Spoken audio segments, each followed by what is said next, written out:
Welcome to the Deep Dive. This is where we really get into some of the biggest stories happening, mostly out of Washington, but also, beyond. You've given us this great stack of sources, articles, some research, your own notes, too, which lets us look behind the headlines in a, pretty unique way. Our mission, like always, is to pull out the key insights for you, basically a shortcut to getting up to speed, hopefully with a few surprising facts and maybe a little bit of humor mixed in. Today we have three main things we're going to unpack. There's the budget bill saga that's still rolling, then the latest from the Supreme Court, and finally this really fascinating report from Pride Month, which draws an interesting historical parallel. Yeah, and that's really the goal for you here, isn't it? To connect these dots that might seem separate, but we want you to see how they're shaping the political scene, how they're affecting communities. We're aiming to help you get that deeper knowledge, quickly but properly without just drowning in information. Okay, let's jump right into it. The budget bill. Washington's favorite pastime, it seems. Our sources are saying it's been, quite the scene. The Senate's been doing this vote-a-rama thing, Right. which is basically just a marathon of votes. Yeah, nonstop amendments, and it's full of what they call horse trading and sausage making. Right, the usual deal-making, the compromises you need to actually pass something like this Donald Trump budget bill. And the key thing is, it could all still change. Totally fluid. And just to give you a flavor of how specific this gets, sometimes weirdly specific, the sources mentioned a deal to get Senator Murkowski's vote. Yes. The whaling one. Exactly. Raising the deduction for whaling expenses from like $10,000 to $50,000 makes you think of Captain Ahab, doesn't it? Maybe. But what's really insightful from the sources is this. Okay, the bill's details might change constantly, but voter feelings about it, much, much stickier. Sticky how? Well, think about it. If you're already mad about, say, $900 billion in Medicaid cuts, you won't suddenly be happy if it becomes only $600 billion. Right, the core objection is still there. Exactly. Same if you oppose millionaire tax cuts giving a 4% income boost. Making it 2.5% doesn't win you over. The fundamental feeling persists. Okay, and the polling data backs this up. Oh, yeah. We looked through a whole bunch of polls. Quinnipiac, Wapupsos, KFF, Pew, even Fox, all taken since late May. And what's the main takeaway from all that polling? What are the big trends? Two things really jump out. First, Democrats hate this bill. Really intensely dislike it, way more than Republicans actually like it. So it's more motivating for opponents. This seems that way. If this bill gets people to the polls for the midterms, it's likely to be disproportionately Democrats showing up angry. Okay, and the second theme? Independents. Mm-hmm. They really don't like it either. And that's huge, right? Because they're the swing voters. They could decide, dozens of House seats, several Senate races. That's significant. But what about the argument that unpopular bills sometimes become popular later, like Social Security or the ACA? Our sources mention that. They did. It's a standard counter-argument. People point to Social Security, the Civil Rights Act, the Affordable Care Act, all faced opposition initially, but gained support over time. So why are the sources skeptical this time? What's different about this budget bill? Well, a few things. First, those older bills, they actually help a lot of people very directly. It's less clear how this budget bill really improves things for the people who currently oppose it, unless, it sparks some massive economic boom, which the sources seem pretty doubtful about. Okay, that makes sense. What else? Second, partisanship is just way, way higher now. Yeah. It's really hard to picture Democrats who, let's face it, also strongly dislike the former president suddenly warming up to a bill linked to him, no matter what. Right, the political environment is different. And third, public opinion just moves slowly. It took years, even decades, for those other laws to gain broad acceptance. If this bill passes now, Republicans have less than 18 months until the November 2026 midterms. And you can bet Democrats will be, as the source put it, screaming to the heavens about it the whole time. So if it's unlikely to get more popular, is there a chance it gets even less popular? You mentioned those polls had a lot of, responses. Exactly. That's the potential path by which the numbers get worse, as one source described it. All those no opinion or I don't know folks. Yeah. The prediction is if down the line, maybe a few months from now, people start losing their health insurance, or maybe their kids lose SNAP benefits, or if the economy tanks. Yeah, those I don't knows suddenly have a very strong negative opinion. Precisely. And there's history here, too. The sources point back to the last big Trump budget bill in 2017. Right. What happened after after that? Well, in the 2018 midterms, the GOP did gain 2 Senate seats, but they lost big elsewhere, a net loss of 41 House seats and 7 governorships. So there's a track record here, beyond just the current polling. Okay, let's shift gears now. From Congress to the Supreme Court, another term just ended. What's the big picture assessment from the sources we looked at? The overall take is, well, the conservative majority kept moving things in the direction they have been chipping away at individual rights, boosting religious groups, expanding executive power a bit. But interestingly, they didn't quite take a hatchet to federal agencies the way they did last term. So a bit less dramatic on the agency front. Generally, yes. But the sources flag something else as, quote, the real bad news, and that's the court actually expanding its own power. How are they doing that? By getting involved much earlier in lawsuits, they're using the not-so-emergency docket, the shadow docket, more often. Right, making decisions without the full arguments and briefing. Exactly. And it often seems to signal favoritism towards certain groups, regardless of the case merits. It also creates hurdles for others trying to even get into court. Plus, they're kneecapping, that's the term, use the lower court's ability to use equity powers. Their ability to craft flexible solutions. Yeah. It limits how district courts can respond. And it all feeds this sort of I'll know it when I see it vibe, which can lead to rulings that feel arbitrary, inconsistent. That really damages public trust, you know? The sources suggest they're kind of making law by pretending that they're playing it straight. Okay, so expanding their own power. But you said they mostly held back on cutting agency power this term. Any examples? Yeah, mostly. There was one notable exception with the EPA, but in other cases, like Kennedy v. Braidwood, they upheld the structure of that preventive services task force. In FCC v. Consumers Research, they didn't bite on a big challenge to agency delegation. They backed the FDA in another case. But you mentioned inconsistency. Right, because in NRC v. Texas, they said people not directly involved in licensing can't challenge it in court. But then in Diamond Energy v. EPA, they said fuel producers do have standing to challenge EPA rules. So it's a bit murky how standing works depending on the agency, it seems. It shows a, let's say, nuanced, maybe even contradictory approach this term. Okay. Was there anything the sources pointed to as maybe a positive development, a bright spot? There was one, under rights of individuals, a case called Martin v. U.S. The court allowed a family to sue the government after federal agents raided the wrong house by mistake. Oh, I remember hearing about that. They just left. Yeah, realized their error and just left, no explanation. The family was traumatized, the lower courts threw out the suit, but the Supreme Court said, no, they can proceed. So that was seen as a small victory for individual rights against government error. Okay, let's move to the area of rights of religious and minority groups. There was the U.S. v. Scrimeti case involving Tennessee's law. Right. That case upheld Tennessee's ban on hormone therapy and puberty blockers for transgender teenagers.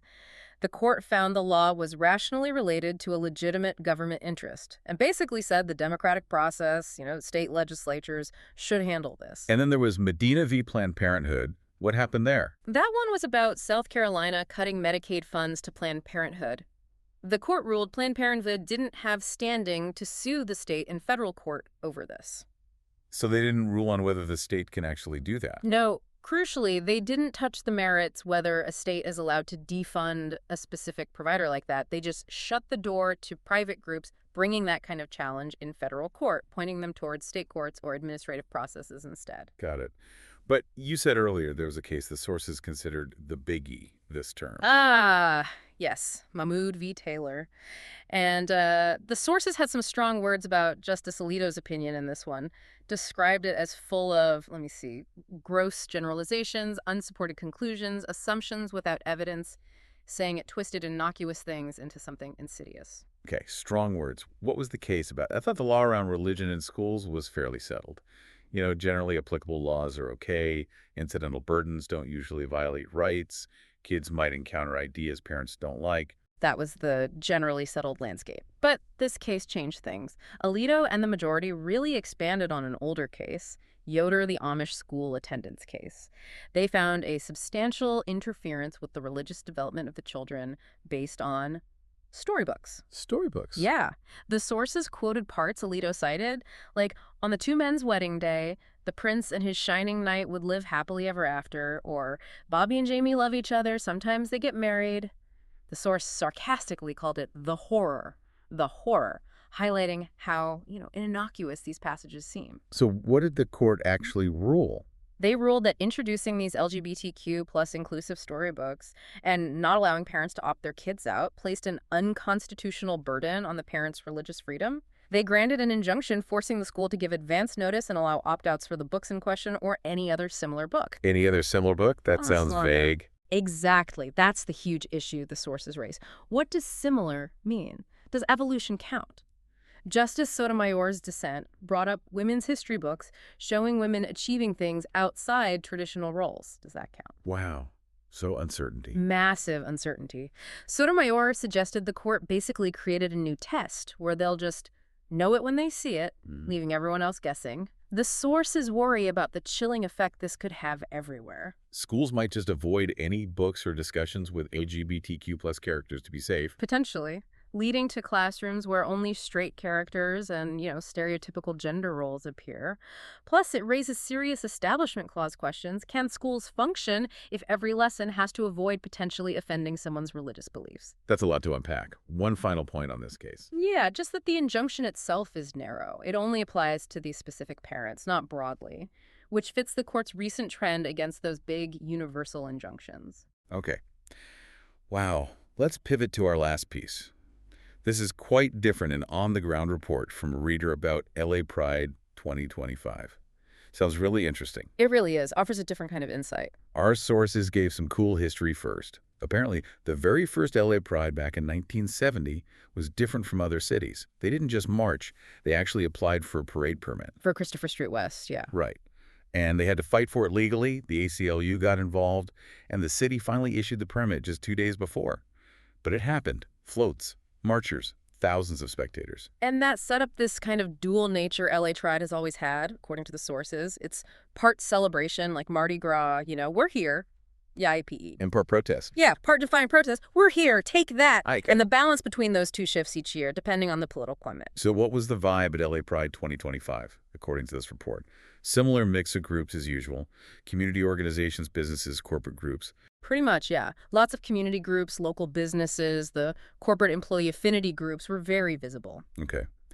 But was there a noticeable shift in the mood or focus? Yes. A key shift, the reader noted, was with the transgender community. While the trans pride colors were definitely there, the emphasis from that community seemed less focused on protests this year. Surprisingly muted on that front compared to previous years, leaning more towards celebration. Huh. So if the protest energy wasn't coming as strongly from there, where was it coming from? Elected officials. The reader said they dramatically upped their game.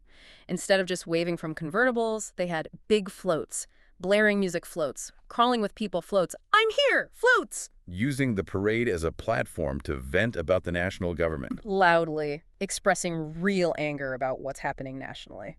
And was there anything else fueling that protest energy? Yes, another burning issue was anger directed at ICE.